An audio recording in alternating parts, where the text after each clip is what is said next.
In tonight's video, I will be narrating 5 stories by assistance of rain ambience. I got this idea from my good friend Being Scared, so if you like this style of narration, feel free to check out his channel once you're done here. He does videos in this format all the time, and I was actually featured in his most recent one. I'll be linking that in the description. A huge thank you to the writers for allowing me to share these stories with all of you. Remember, you can send in your own story to rylhstories@gmail.com. If you enjoy the video, likes and comments are always appreciated. Subscribing if you're new is as well. Enjoy the video, and as always, I hope you all have a great night.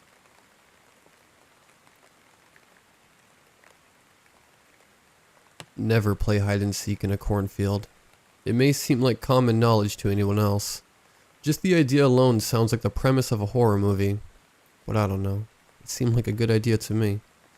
My girlfriend complains how I never take her out, and I didn't want to be tacky. I wanted to do something most couples hadn't done before. I just wanted to do something fun and exciting.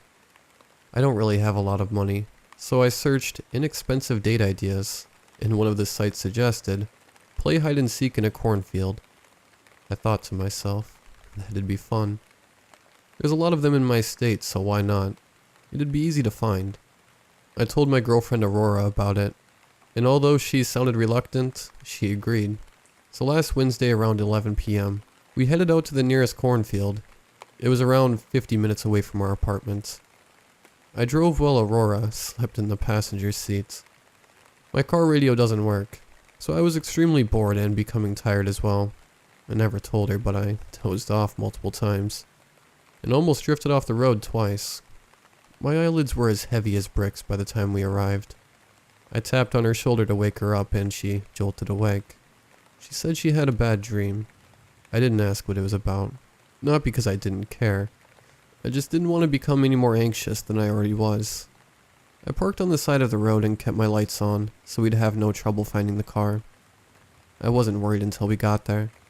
The corn stalks were thin skyscrapers, and the night sky was as dark as Thief's Pocket. Not a single star was visible, and even though I had second thoughts, I stayed. I suggested she'd go first, whilst I counted. It may seem like I was just being a coward. Maybe I was. But she is much smaller than I am, and was wearing darker clothes, and I wanted a challenge, you know? At least that's what I told myself. I turned around to count, and I listened to her footsteps as they crescendoed off into the cornfield. As they got quieter, I started to become anxious. I hope she didn't go too far, I thought. I finished counting and ran into the cornfield after her. I had searched for her for what felt like hours. My heart was pacing, and I was sweating bullets. I called out to her. Maybe this wasn't a good idea. I started to hear her giggling like a child. It eased my mind a little. The only thing I could hear before that was my footsteps and my heavy breathing. I ran towards her giggling, and it got so loud it was almost deafening. And just when I thought I was almost there, it became silent again. I stopped running. Suddenly I felt someone tap my shoulder. I turned around thinking it was Aurora, but it wasn't her. I saw a tall dark figure staring back at me. Its arm was still extended towards me, and I started to scream, but my body wouldn't let me. It grabbed me by my neck, and I tried to fight back. I kept swinging my arms to no avail. It wasn't even affected by my punches. I felt my heart sink. I thought my life was over. I watched as its mouth unhinged like a snake. I stared into its void of a mouth. Its razor-sharp teeth were dripping a greenish ooze. Suddenly, I heard Aurora scream my name. The monster dropped me to the ground. I looked up and saw her running in the opposite direction. I got up and ran after her. Every few minutes I'd look behind me, and see the figure's eyes becoming farther and farther away, until they were no longer visible. When we eventually got back to the car, I quickly jumped in the driver's seat. When Aurora got in, I did the quickest U-turn of my life, and went 70 miles per hour all the way home. It's been a week, and I still have nightmares about it.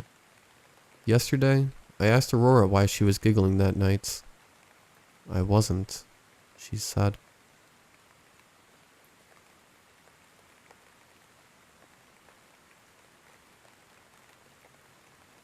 I'm sure if you live anywhere in the Northwest United States, you'll be aware of bears and the danger they can potentially pose to you.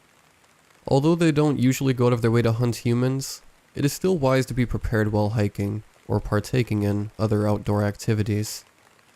I recently took a trip to Montana. The incredible topography of the landscape made it an ideal spot for a long camping excursion. I took 2 friends with me, Lucas and Tori. We originally planned on being gone for 2 weeks, returning to civilization on the 14th day. We made all the necessary safety arrangements and packed the equipment and supplies needed. This was not our first hike. We knew what to expect. We told friends and family a day to expect to hear back from us and everything. We began our hike early in the spring months. Our route was to follow a river from one town to another. Simple enough, right? How could anything possibly go wrong? The first few days were completely normal. We had a great time, taking pictures and enjoying each other's company out away from other people. On the 3rd night, we were all a little quiet and distant. No one brought it up, but everyone noticed. We just kind of sat by the fire in an awkward silence. I just hoped that everyone was tired from the past few days. But there was an unease weighing heavy in the air. We went to bed early that night, braving the cold that was rapidly strangling the spring life out of the air. Sleep eluded me for much of that cold night. Several times throughout the night I heard rustling nearby our camp. I checked for bears, but every time I left the tent, I was greeted with a gust of frigid air, and a silence that made it appear that the entire world had been paused. Shortly before dawn I heard the rustling again. This time, I knew it had to be something poking and prodding our campsite, so I took my pistol from my bag and opened the tent to investigate. Even in the dark, early dawn light, I could see it. White. We'd been hit by a freak snowstorm. Still concerned about whatever was sneaking around our camp, I proceeded to look around. Eventually a deer came running past, but there was no way that it had been what was sneaking around the camp. I guess it wasn't a bear then, Tori asked me while poking her head out through a small gap in the tent. Not sure. Whatever it was must have run off when it started snowing, I said. Yeah, we probably should do the same, Lucas chimed in. The snowstorm kept steadily getting worse and worse. If we stayed, we could be in real trouble. We ended up leaving right after dawn. We decided that since we hadn't gotten far, that we should head back to town to be safe. Just as the sun began to struggle its shine through the blizzard, we began to pack up and get ready. In the faded gray lights, I eventually noticed, to my shock, that Tori was missing from her tent. This was in no way normal for her, to just walk off unannounced. But panic was not going to solve anything, so I just hoped that she was relieving herself, but I still told Lucas. After 10 minutes of silence, we decided that we need to look for Tori. Unfortunately for us, the snow was coming down so hard that any tracks would be covered in a matter of minutes. We finished packing everything as quickly as possible and began our search. It was hard to see in the early morning light, being diluted by the heavy snow, but we trudged forward into the woods after her. After half an hour of no luck, we heard a screeching howl that shook me to the very core and covered my body in goosebumps. After the howl, the forest was left in an inescapable silence. Was that a bobcat, you think? Lucas asked me. I sure hope so, I replied, trying to keep calm after narrowly avoiding a heart attack. We both knew that it most definitely was not a bobcat, but neither of us were willing to say it out loud. The snow wasn't letting up, and we could barely see 10 feet ahead of us. Just as it seemed like we'd never get anywhere, and that we were hopelessly lost, it got worse. With the low visibility, we both accidentally stepped on a snowdrift, and began to stumble down the mountainside. Dazed, I sat flat on my ass in a pile of snow, trying to get my head to stop spinning. Slowly rising to my feet, I heard that same cursed screech pierce the cool air. Now I was sure it wasn't any local animal, and I started to rush to get moving away from the noise. Occasionally I heard a tree crashing, or brush rustling behind me, so I just kept running harder and harder. I was really worried about Lucas and Tori, but there was no point in worrying about them if I was dead too. After several minutes of strenuous movement through the thick snow, I saw the outline of a hunting cabin through the trees. Knowing there wouldn't be anyone inside, I ran up to the door and let myself in as quietly as I could. The muffled cries of whatever was chasing me out there followed me after I closed the door. After settling into the grim lighting of the cabin, I heard some small rustling noises coming from the near back corner of the cabin. "Lucas?" I whispered into the darkness. "It's me." Tori hoarsely replied. I scrambled over to her side of the cabin. "What happened? Where did you go?" I asked her, trying to keep my voice down. "I got up to start packing my bags when I heard some rustling in the woods. I knew that I shouldn't just walk off into the woods alone, but I saw a human-like figure through the storm. I followed it trying to call out to it, but I got lost. Right as I was about to turn back and head back to the camp, the figure appeared in front of me. I about had a stroke when I saw that awful thing. It had to have been 8 feet tall. It was skinny and lanky, and it looked like it probably only weighed about 90 pounds. Its skin was a very pale gray, and really smooth. Its eyes were all black, and it had jagged sharp teeth. Everything about it looked wrong." She finished with a shiver. "We've got to go help Lucas," I said. "How did you two get separated?" Tori asked me. "We fell down the slope and I got chased over to this cabin. Lucas is probably close." "Do you still have your gun?" "Yeah, let's just hope I don't have to use it," I said as I opened the door. The storm was still just as intense as before, and visibility may have been lower than before. We slowly made our way through the dense trees, all the while calling out Lucas's name. After a quarter of an hour or so, we came across some disturbed brush, where the snow had yet to settle back onto the bushes. I raised the pistol in front of me, and slowly approached the brush. I nearly jumped when I saw it. Lucas's lifeless body lay in the middle of a brush pile. He looked like something had drained every ounce of fluid from his body, and left the husk of bones and flesh behind. "Don't come over here," I said slowly, holding back tears. "Why, what's wrong?" Tori said, walking over to the brush. "No, wait." Tori quickly ran away with her hands covering her face. It must have been that thing that Tori saw earlier. Hopefully that'll be the last time either of us see it. While Tori tried to compose herself after the shock of Lucas's corpse, I reached through the bushes to take the supplies Lucas was carrying. "We have to leave, right now," Tori said. "You don't have to tell me twice. Let's get moving." The trouble was, now we were hopelessly lost and stuck in the middle of a freak snowstorm. We decided it'd be best to head back to the cabin and wait out the storm there. We had enough food and supplies to last the rest of our trip, so outlasting the storm shouldn't be an issue. We made it back to the cabin a while later. We hadn't heard any more howls for some time, so it seemed like the coast was clear for the time being. It was almost midday now, so Tori and I ate some food, and fortified the cabin the best we could, and got ready to be very patient. We tried to sleep for as long as we could, so we could avoid talking about Lucas and our current situation for as long as possible. By evening, the storm still showed no sign of letting up anytime soon. The wind howled through the cabin's loose frame, and gave off an unsettling sound constantly. Over the night, the snow stopped, but the wind kept howling at night. Sleep was constantly hanging over our heads, but now that the sun had gone down, I felt a creature, animal, whatever spawn of hell it was, might use the cover of night to try something. Overall, though, I felt safe in the cabin. All throughout the night I waited silently in the dark, listening to the howling wind and creaking of the old cabin boards, waiting for something, anything to happen. Tori was curled up in her sleeping bag only a few feet away, sound asleep, as I insisted that she rest at least part of the night. I didn't intend on waking her up, for her to keep watch though. Several times I heard some weird noises, but nothing that I couldn't blame on the wind or the old cabin settling.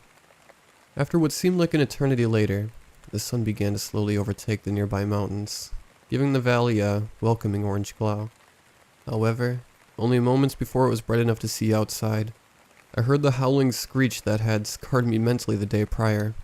It sounded like it was far away, but it still made me jump, and Tori wake up abruptly. "Is it back?" Tori groggily inquired.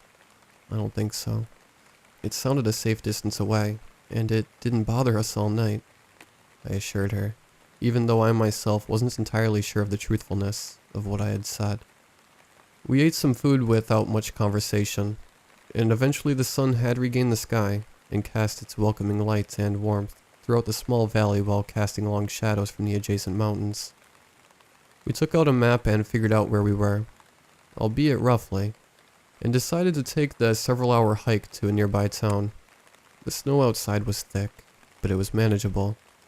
The hike would have normally only taken about 2 hours, but with the thick snow, we were estimating closer to 5 or 6. We could make it. We left most of our supplies in the cabin, because this wasn't going to be a test of endurance, rather a race to reach the town before dark. We were paranoid all day as we hiked. I mean, who wouldn't be? This thing killed our friend, for Christ's sake. I kept my pistol out the entire time, and we both were very aware of our surroundings. On edge, we made the hike. We saw it, a rooftop, then 2, and soon several buildings close to the nearby town were visible through the trees. No, by no means were we quite literally out of the woods yet, though. Just as our spirits started to rise, though, we heard rustling in the trees about 100 yards behind us. We both started to run. I turned over my shoulder every few steps to see if I could see the beast that would surely be charging full force towards us.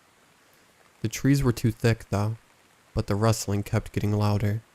It was right on our trail. We were in full-on panic as we ran as fast as we could to reach the buildings. If we could get inside, we might have a chance. Only a few feet away from us now. I didn't bother turning around. My heart felt like it was about to pound out of my chest at any moment. My lungs felt like they had been replaced with boiling water. And then an elk ran past us, nearly running us over. We stopped running, and I breathed the biggest sigh of relief you can imagine. I mean, surely that thing wouldn't follow us all the way here just to attack right before we reached safety, right? We'd probably left it behind to roam its natural habitat and territory a while back anyway. Tori, I think I almost crapped my pants, I said jokingly, trying to ease the tension that still laid heavy in the air. I turned my head to meet her gaze so we could laugh the whole thing off. Well, we finished our walk to the buildings that were now only a couple 100 feet away. Nothing. Just white snow and trees. Tori? I said as I spun around to do a double take. Maybe she had been on the other side, or behind me. No, she was gone. I looked around everywhere. Her footprints in the snow stopped abruptly, only a few feet from mine. But she was nowhere to be seen. I started shouting desperately, trying to figure out where she had gone. Only seconds passed before my brief relief transformed back into complete and utter panic. I looked everywhere, and kept shouting until I began to choke on my own tears. Several farmers from the nearby town ran up to me, trying to ask me what was wrong. My knees gave way below me, and I dropped to the ground sobbing, and mumbling Tori's name over and over, with whatever breath I could muster between sobs. The farmers practically dragged me back to their small house on the hill. The next few hours were a blur. They warmed me up, fed me, and gave me a bed to sleep in. I filed a missing person report for both Tori and Lucas, even though I knew what had happened to them. Days later, I led rangers down to the brush pile where I had found Lucas. He was gone. They assured me that they'd be looking, but a part of me knew that they'd never find them, or that abomination of nature that took them.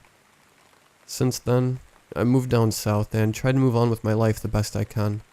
The West is just far too vast to ever be truly tamed. The thing is still out there, and I know that I will never return to the rolling hills I once thought so fondly of.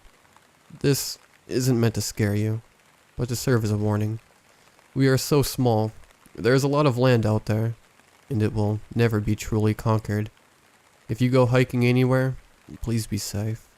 I'm not sure what advice I could give to avoid this thing, but just always be aware of your surroundings, and do not take nature for granted.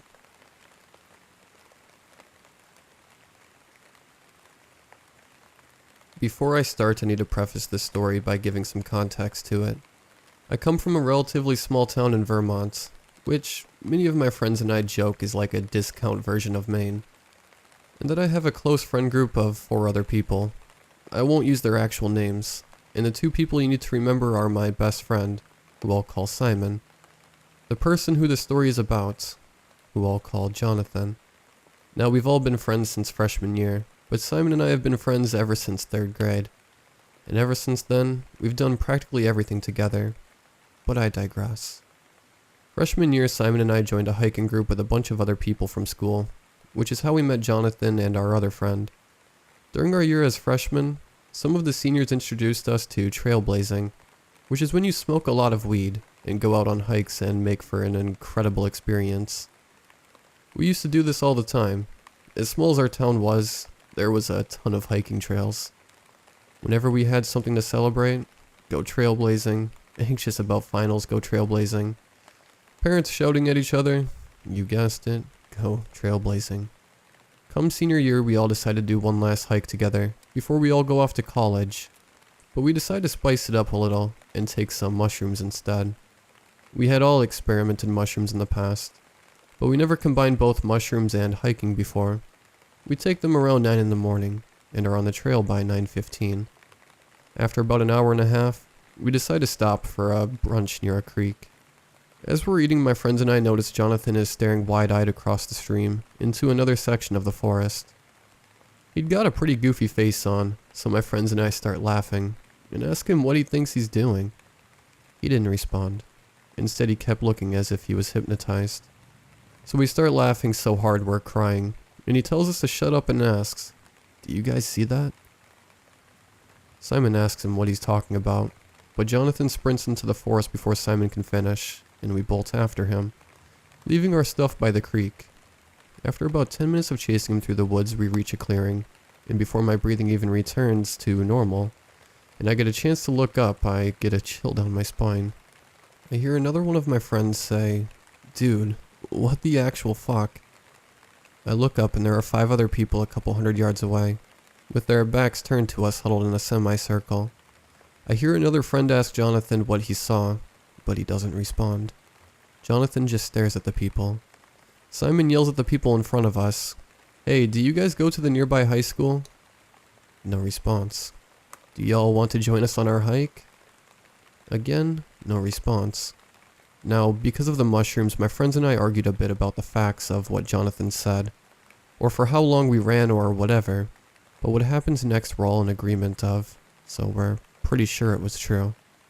As Simon is shouting at the weird group of huddled strangers in front of us, Jonathan walks right up to them without anyone noticing, and as he gets about 12 feet away from them, they spin around and, I shit you not, they look exactly like the 5 of us, only slightly different, and I couldn't figure out why until after we got out of the forest. They were wearing our exact same clothes, only the pants and the shirts were reverse colors.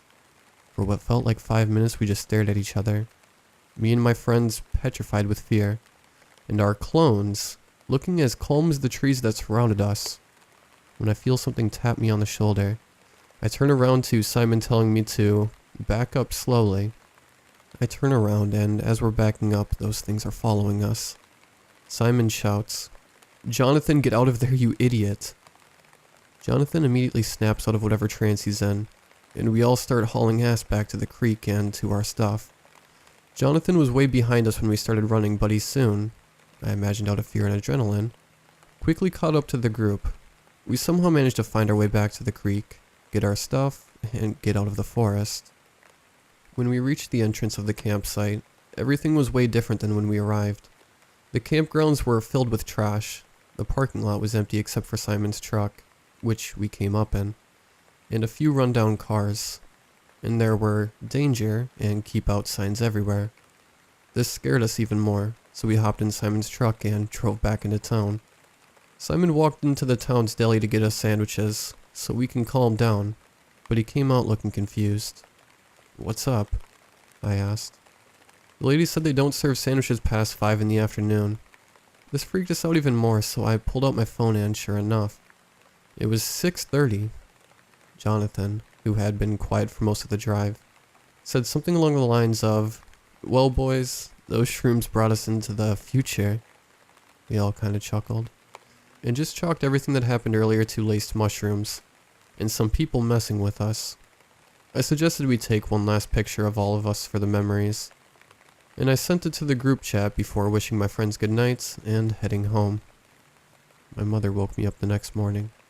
She sat me up in bed and said that Jonathan had set his house on fire last night, killing his parents and himself. The police tried to test him for drugs, as per Simon's request, to see if he was on some type of laced mushroom, but the results came back inconclusive. After the funeral and close of the investigation, my friends and I came up with the official story amongst ourselves, and agreed to never speak of this incident ever again. However, there are some details we couldn't agree on. We knew from the picture that Jonathan was wearing a black shirt and red shorts at the end of the hike, but I could have sworn I remembered him walking into the woods with a red shirt and black shorts.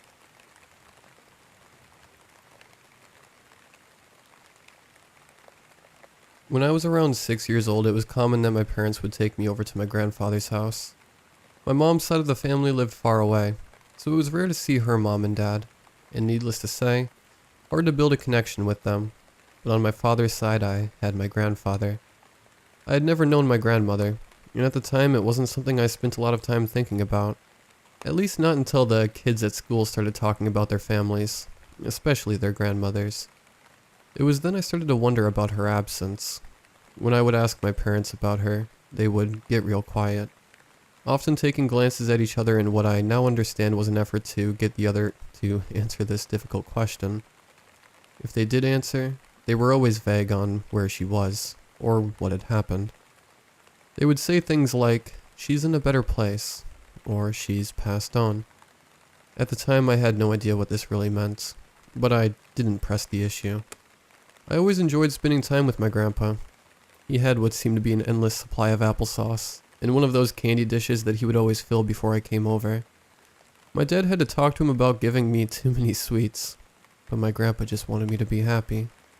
Grandpa would regale me with his tales from when he was a boy, and sometimes he'd come out to play with me in the backyard when he was feeling up to it. There were days though where it was too much for him to be out and about, and so we would stay inside and play checkers together. He tried to show me chess, but checkers was more fun at that age. It was during one of these games of checkers I asked him where my grandma was. I could see his mood change almost instantly. He went from happily playing the game with me to sad in almost an instant. His old chair creaked as he got up and excused himself, telling me that I should watch some TV for a bit. I never asked him about Grandma after that. My grandfather lived in a bad neighborhood, and I don't mean that in the usual sense of high crime, poverty, and drug-addicted people, but in the sense that the entire neighborhood smelled of skunk. It was plagued by the smell, and the source of it stemmed from an odd couple that kept a group of skunks as pets in a house at the end of the cul-de-sac. Where my father would drive me over to my grandfather's house, we would always be met by that disgusting smell, emanating from that house like it was some sort of stink factory. My grandpa liked to call it the skunk house, though the subject of the skunk house was a source of great anger to him, reasonably so I'd say. The Flendersons, as they were called, would raise skunks, but they failed to ever have the scent glands removed from them, for reasons that were unknown to anyone but them. The prevailing theory on it was the cost that it was too much for them, but in turn, this meant the neighborhood and all the other inhabitants paid the price. The Flendersons and their skunks had enraged my grandfather. He had mounted several campaigns to try and get the couple to move elsewhere, or get rid of those skunks. Almost the entire community was behind him, and there was great effort to get the Flendersons out of there. Legally though, the couple had a permit to raise skunks, and you couldn't just force people to move off their property. The campaign stirred up a lot of hatred, but were ultimately unsuccessful. My grandfather had tried to move, but selling his house was a near impossibility when the air always had the stink of skunk in it. He'd received a few lowball offers, but they were nowhere near what he needed to find a suitable place elsewhere. Of course, I found out much of this as I grew older, and my dad filled me in, but at the time I just knew that it smelled like skunk there, and that the skunk house was where it came from. It was late one afternoon that my grandpa fell asleep in his favorite chair. I was bored, and even though I wasn't supposed to, I decided to take a quick walk around the neighborhood. Aside from the skunk smell, the area was a nice place to walk around. It was like a picturesque suburban neighborhood, you'd see in old ads and movies. Everything well maintained, everyone happy. But I guess reality held a different picture. Because everyone here probably hated it, and there was only one house in total disarray. The skunk house was a total eyesore for the neighborhood. The front yard was overgrown. The siding of the house was falling off. Assorted pieces of trash littered the yard. The roof looked like it was falling apart. I could go on and on about the ugliness of that house. I was still curious though about the skunk house as I walked by, so I slowed my pace greatly as I walked. The smell got stronger as I approached, but it didn't deter me. Part of me wanted to see a skunk. I actually thought they were pretty cool looking from what I'd seen in pictures. I guess somebody saw me from the window because within seconds, the front door was opening, and an older man peered at me from his doorway. The smell got even worse when that door opened. It was intense, and my eyes started to water a bit from it all. I had no idea how someone could live with that smell. The man was incredibly obese. The kind of obese that meant he would waddle around on fat legs for a few steps before being out of breath. He wore a yellow wife beater that I swear was probably white at one point, and his black sweatpants were filled with stains from who knows what. "The hell you looking at, boy?" The man shouted at me from his doorstep. A moment later the man was pushed aside by a woman, who I only assumed was his wife. She was even fatter than him, her face dirtied by some sort of barbecue sauce. Her shirt clung to her, wet with what I think was skunk spray, or perhaps just her own sweat. She carried a skunk in one arm, like a rich woman with a fur coat carries around a poodle or a chihuahua. The two of them looked like they both had not showered in weeks. The smell by this point was sickening. "Otis, it's just a baby," she snapped at the man, who angrily walked back off into that stinky house. The woman stepped out of the house and started towards me with that slow waddling movement. The skunk squirmed in her bulbous arm, trying to get away, but she clung to it tightly. The skunk was lodged between layers of fat in her arm, and in desperation, I watched as the skunk started to spray her. The gross liquid wet her shirts even more, and trickled down onto her crusty sweatpants. "Oh dear, he made an oopsie again," she said as she kept approaching me. I was scared of her by this point. These people were not normal. I backed away, getting ready to run away from that disgusting woman in that house. "Why don't you come inside? We have some snacks that you can eat. Come on, dear, it'll be fun." The woman cooed at me as she continued her slow approach, but I turned and sprinted off in the other direction. I think that was the fastest I ever ran. "Oh, come on, dear. You can play with the skunks," she shouted at me as I ran off. No way was I going into that house, or getting closer to that disgusting woman and her husband. I immediately went back to my grandpa's, and tried to pretend nothing had happened, but I think my grandpa immediately knew because he made me take a tomato bath, and told me to never go near that place again. I could only nod my head and nothing more was ever said about the place. I never really tried going outside after that incident. Even going into the backyard with Grandpa lost its appeal, and I opted to stay indoors when I was at my grandpa's place. I didn't want to be near that skunk house. The place just gave me the creeps. Years later, my grandpa passed away. I was old enough to know what that meant now. My dad told me he had suffered a heart attack, and though they tried to help him with an open heart surgery, he ended up dying on the operating table. It was one of the saddest days of my life. I knew what happened to my grandfather, but the mystery of what happened to my grandmother still rested in the back of my head. I decided to ask my dad again one day about what happened to my grandma. My dad only let out a sigh and his usual smile changed to an unapproving scowl, but he sat me down and calmly told me that right before I was born that she had gone missing. It was during one of my grandfather's campaigns to remove the Flendersons from the neighborhood that she just disappeared one day. They searched everywhere for her, but the police were unable to ever find her. She was never considered deceased, but everyone knew that it was incredibly unlikely she was still alive, especially after a few years had passed with no trace of her. The revelation was startling to me, but it was a few years after that that we would discover what actually happened to my grandma. I'll summarize as best as I can what led to this discovery. Mrs. Flenderson, that obese woman with pet skunks, who had invited me into her home when I was a boy, had at some point wandered into her front yard. Reports here differ. Some say she had a massive heart attack and died on the spot. Others say she collapsed due to her immense weight. Whatever the case, Mrs. Flenderson fell to the ground face first. For 3 days she laid there, and not a soul in the neighborhood called 911 or tried to help her. The residents all claimed they didn't notice because the grass was so overgrown, but many speculated it was a sort of retribution, letting her lay there like that.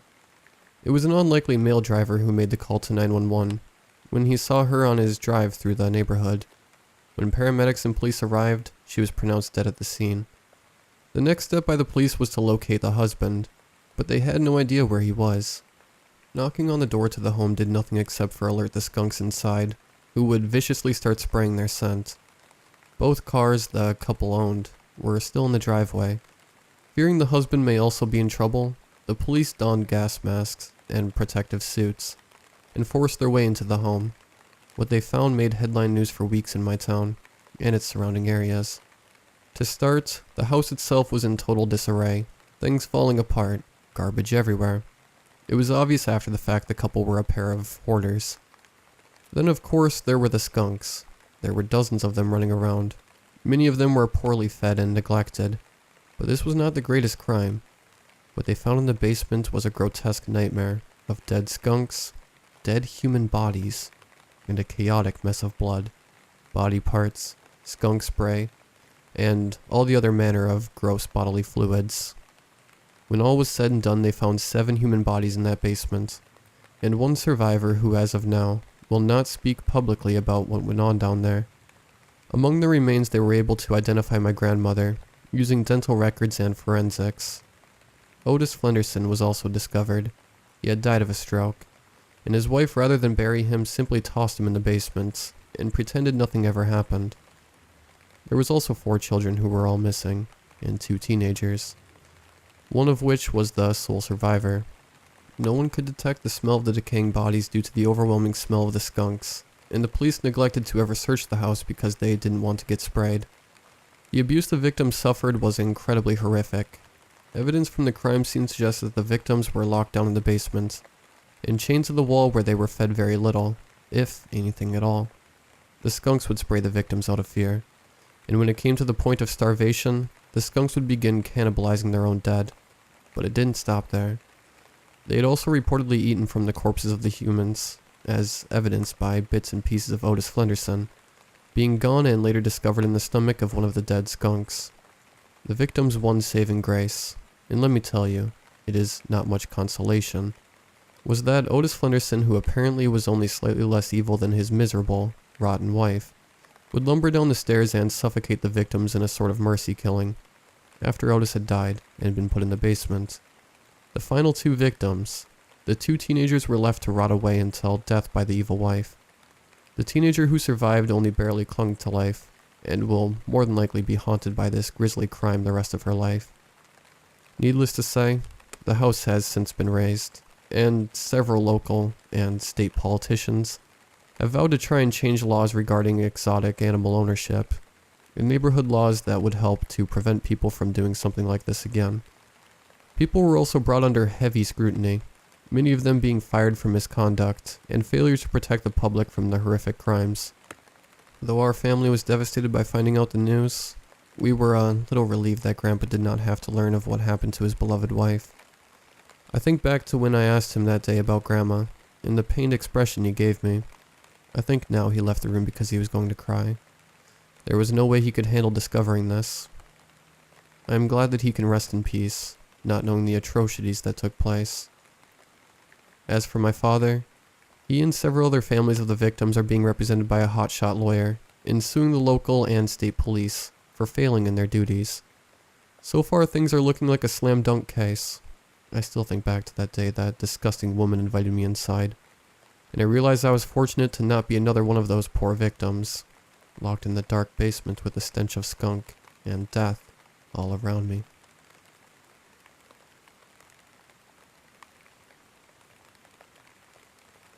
I was in for a long summer. Freshman year at Georgia Southwestern hadn't gone as planned. In less than a year, Tara Brown had gone from high school honor student to floundering college party animal. But honestly, I hadn't changed that much. High school was just so much easier, and with the freedom of college life came more hot guys, more alcohol, and more drugs. Who knew a suitcase school like GSW had such a vibrant party scene? Like an indulging addict, I took full advantage of what our little campus had to offer. There were the frat house parties, the downtown clubs, and all those bars within walking distance of my dorm room.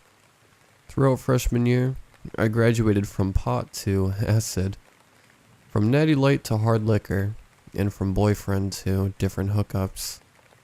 Of course my grades went to crap. It turned out these core classes were tough when you skipped class. And with so many new friends and sick parties, I didn't have time to read anymore. My interest in being an English major replaced by the wild lifestyle I've only seen in bad high school movies or hysterical MTV shows. Before college, I could talk my way out of trouble. Easy enough when you were pretty and charming. I was a skinny girl and not very tall. But I played up my big brown eyes for all they were worth, not to mention my southern accent. With short brown hair and a fashion sense straight from the 90s, I can make smart-ass sarcasm look cute, like a smooth socialite. I also could coast off my name. My mom was a small-town lawyer, my dad a dentist, so the Browns had plenty of cash to bestow upon my older sister Victoria and I. Only Victoria had made the most of her opportunity. She was 6 years older than me, and by the time I hit Stanwick High, she was already finishing up her doctorate. Victoria was taller, more refined, and much more serious than I ever was. She was pretty, but in an all-business kind of way. Her blue eyes hidden by glasses, her flowing red hair permanently ensnared in a tight ponytail. Even her southern accent had long been suppressed by dry academia. A couple of years ago, Victoria married another doctor. Together, her and Stephen lived happily ever after, down at Lake Blackshear. Well, happily ever after in one of their mini homes. So yeah, with Victoria, I had some big shoes to fill. But with the freedom of college, I screwed up. I partied. Hard. I got reckless.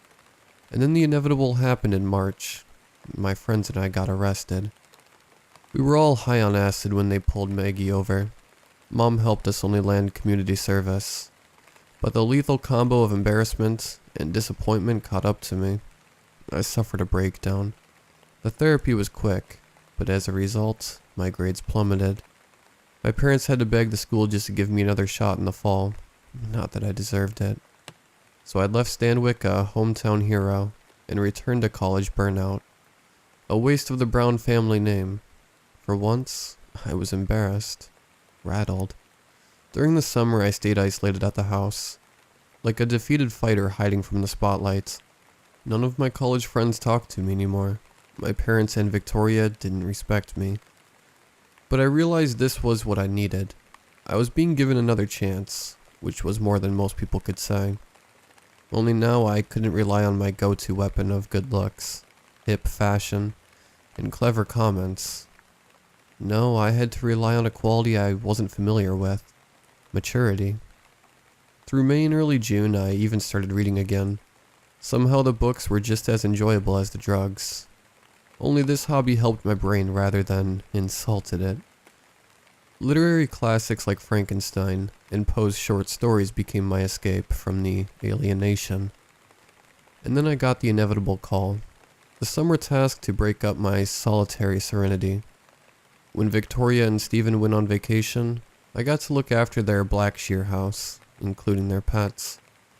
So with Mom and Dad's approval, Aunt Tara made the 2-hour journey, and on Tuesday morning, I arrived at the pretty house on Sydney Wells Drive.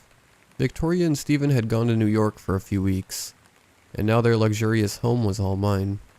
The job would honestly be nothing more than a continuation of my summer isolation. Only now, I'd have 3 dogs and a cat to join my books for company. I pulled up in the driveway, parking my Toyota next to a white truck, with a large black trailer attached to it. The trailer's Southern Fried font spelled out, Altman Landscaping and Tractor Service. The best cutters in Cordell, Georgia. I couldn't help but smile. I'd only seen the Altman truck well over 100 times. Victoria and Stephen always tried to keep their 3-acre yard clean and neat. Never mind that the backyard was a field mine of scattered dog crap. There were quite a few lawn service workers already making the rounds, all men ranging from their 20s to mid-50s. Some wore green uniforms. Sweat disguised the workers' attractive faces, while their bods were well on display. Hey, what can I say? Some of the guys were pretty hot. A young, long-haired hunk caught my eye in particular. Beneath the blistering sun, he toiled away on a dilapidated riding mower, wearing eye-grabbing tight jeans. The stud stood all alone in the backyard, right by the dock and Lake Blackshear's murky water, like a romance novel's book cover brought to beautiful life. I stepped out of the car.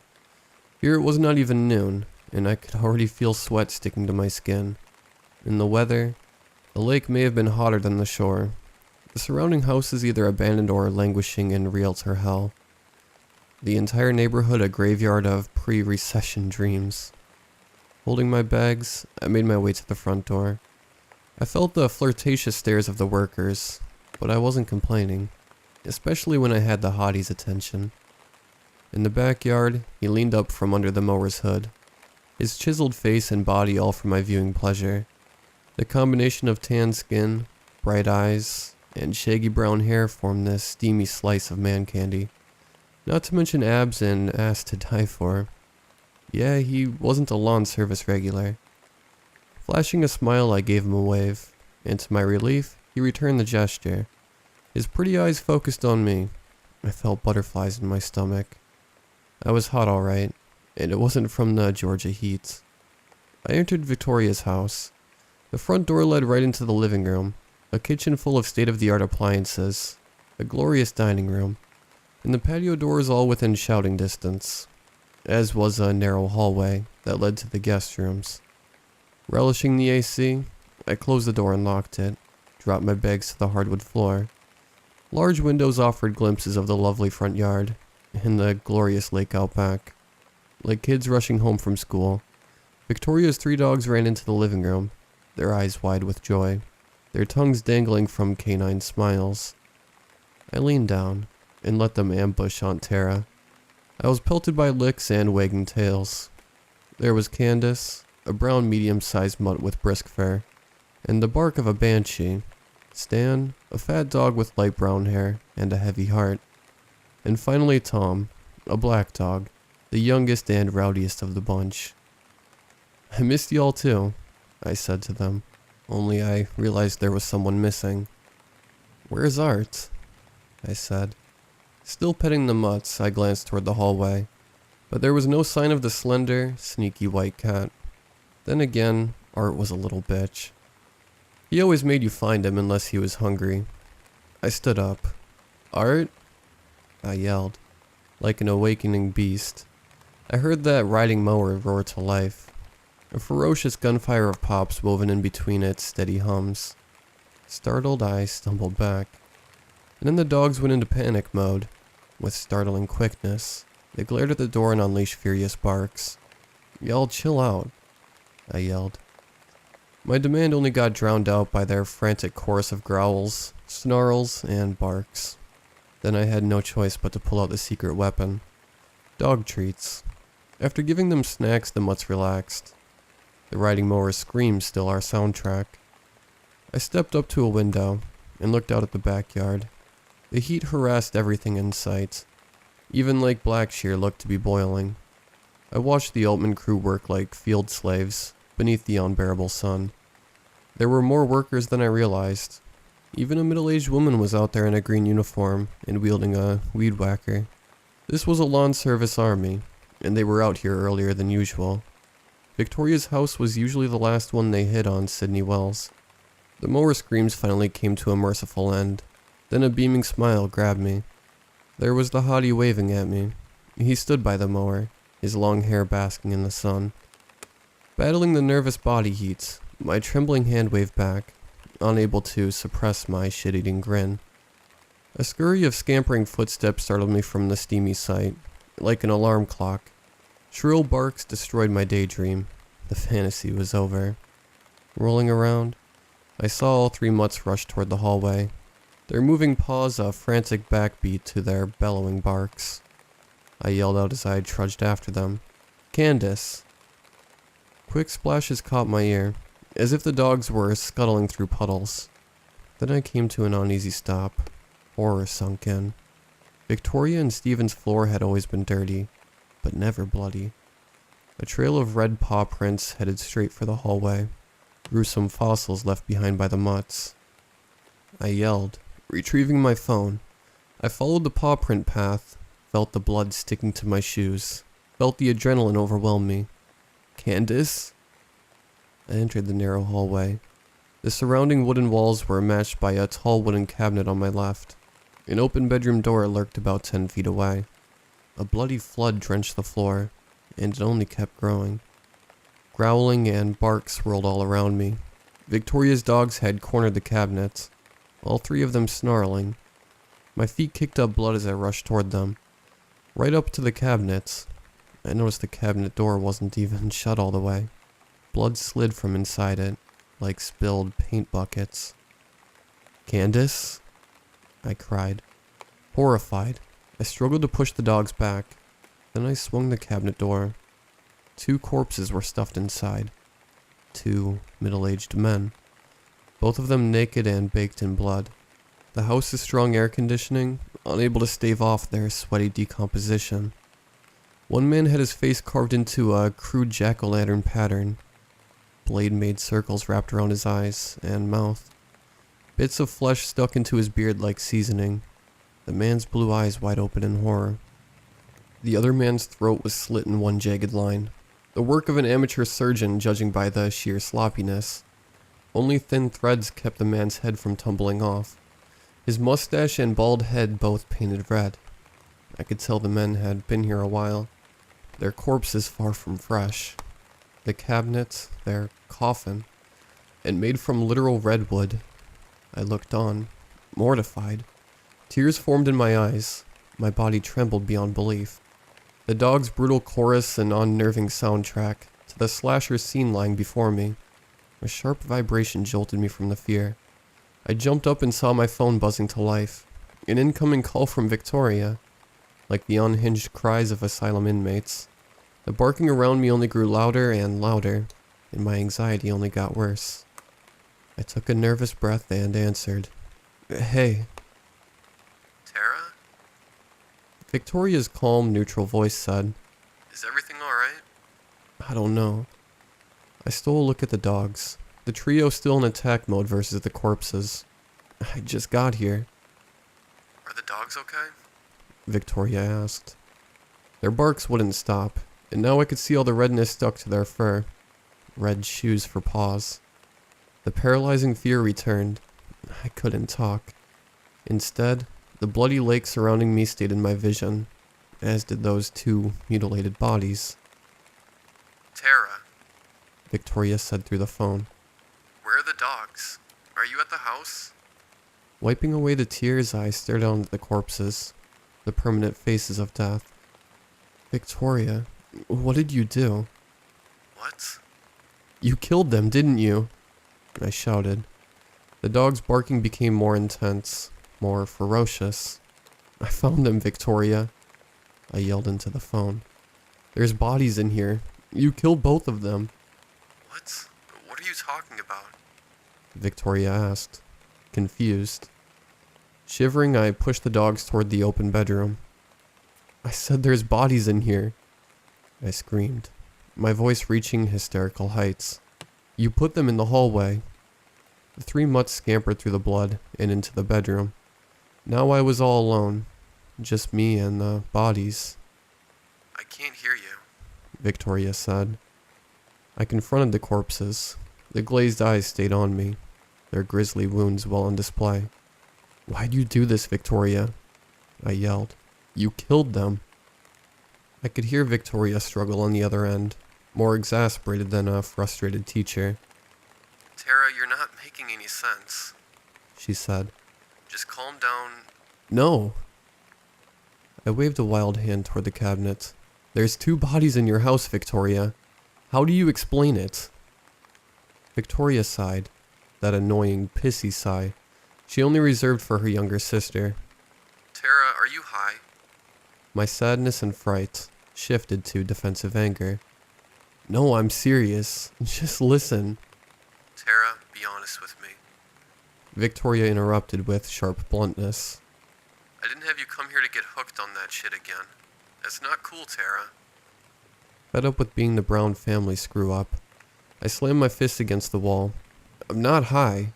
I'm right here, and there's 2 dead bodies in your cabinet. I'm looking right at them. A soft groan hit me. Look, there's a new clinic. Victoria said. I know some doctors and... The wave of tears overtook my sweat. Victoria, I screamed. Just listen to me. And then the howling commenced once more. A boombox of barks blared from the back bedroom. Startled, I looked down the hall, toward the open bedroom door. What's that? I heard Victoria yell. Drawn to the barking, I ran toward the room. All the blood stuck to my shoes like gory gum. Tara. Victoria shouted through the phone. The mutt's snarls sent chills down my spine. Their barking echoed all through the house. Together, they were a canine power trio. Tara. Victoria said. I entered the room. A red sea flowed all the way to Art's cat room, right to the wide open door. As I made my way to it, I put the phone to my ear.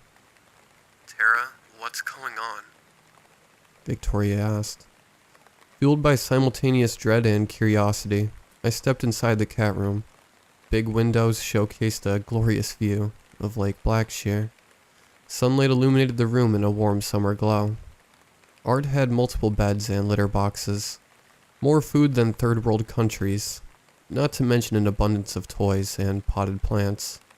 Only rather than being a pretty playland, the room was a bloodbath.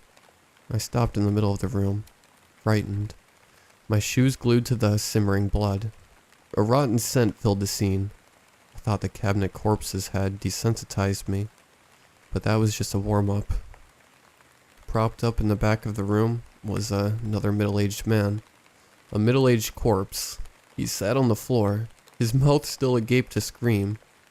Thick blood piled down his throat like ice cream, his tongue severed. A wall of intestines stacked up on top of the man's dissected chest. The gooey pieces like bleeding bricks. Hundreds of slices left his face as one big broken puzzle of flesh. Blood and exposed brain bits kept the back of his blonde head glued to the window, his long hair now adorned with crimson highlights. The constant sunlight had fried the corpse to a disgusting crisp. The man's green uniform well embedded into his baked skin. And there enjoying it all was Art, purring with manic glee. The white cat licked blood off the man's largest intestine. The dead body now Art's biggest toy yet. And in my sickened gut, I realized maybe the flesh was his tastiest treat as well. The man's organs nothing more than a blood-red cat fountain. All the while, the dogs continued their onslaught. Lunging at the body, they kept up their growling show. Of course, none of them dared get too close to the cadaver. Tara? Victoria yelled through the phone. Her voice pulled me from the disturbing sight, but I couldn't stop staring at the carnage, nor could I escape those loud, incessant howls.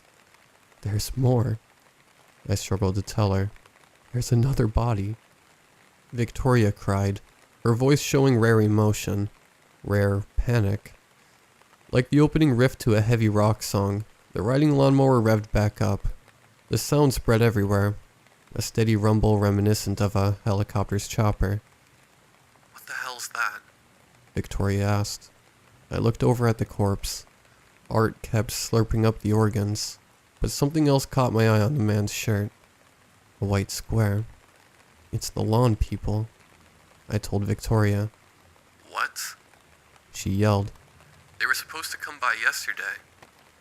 The square's bold font spelled out the man's name. Ben. I felt my heart sink straight to the blood-stained floor. My spirit crushed.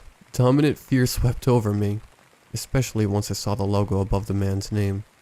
A familiar logo I just saw outside. Altman Landscaping and Tractor Service. They were supposed to come right after we left. Victoria said. Her worried voice, the barks, the screeching lawnmower all played over and over in a manic loop, all through my terrified mind. Still holding the phone, I rushed up to a window. The riding mower was parked by the house, its engine still breathing. A tall poster now sat at the mower's seat. Bold, crude handwriting spelled out a message. "You're next, Tara." Chilled to the bone, I stared at the sight. Even if I wanted to, I couldn't scream. Not that anyone could ever hear me over those dogs. Or lawnmower. Get out of there. Victoria screamed through the phone. Get out of there now, Tara. I scanned the backyard. Even beneath the blistering sun, my blood ran cold. No one was out there. None of the imposter Altman employees. Not even that hottie.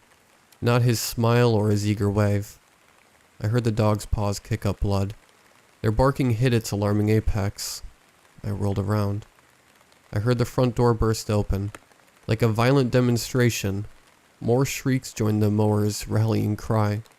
Weed whackers, chainsaws, dragged shovels, hungry footsteps. All of them joined together, and they got closer and closer to the hallway. Closer and closer to the blood-red ocean. Closer to us.